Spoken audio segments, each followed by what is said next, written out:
জুলাই সনদের আইনি ভিত্তি পিআর পদ্ধতিতে নির্বাচন সহ ৫ দফা দাবিতে দেশের বিভাগীয় শহরগুলোতে বিক্ষোভ মিছিল ও সমাবেশ করেছে বাংলাদেশ জামায়াত ইসলামী।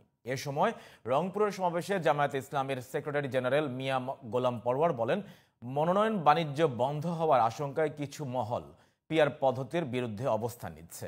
এদিকে ৬ দফা দাবিতে বিক্ষোভ করেছে খেলাফত মজলিস সহ ৬টি দল।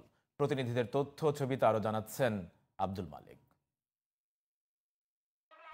শুক্রবার বাদ জুমা রংপুরের কেন্দ্রীয় পাবলিক লাইব্রেরির মাঠে বিক্ষোভ পূর্ব সমাবেশে বক্তব্য রাখেন জামায়াত ইসলামীর সেক্রেটারি জেনারেল মিয়া গোলাম পরওয়ার।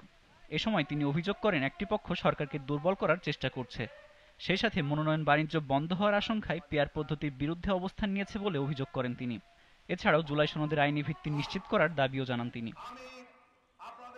এদিকে সিলেট মহানগরে সমাবেশের আগে বিক্ষোভ মিছিল করে জামায়াত ইসলামী। এ সময় বক্তারা বলেন, দাবি আদায় না হওয়া পর্যন্ত আন্দোলন অব্যাহত থাকবে। এছাড়াও ময়মনসিংহে জামাতের ৫ দফা দাবির সমাবেশ ছাড়াও পিআর পদ্ধতিতে নির্বাচন, আওয়ামী ফ্যাসিবাদের বিরুদ্ধে দৃশ্যমান বিচার সহ ৬ দফা দাবিতে বিক্ষোভ করেছে খেলাফত মজলিস।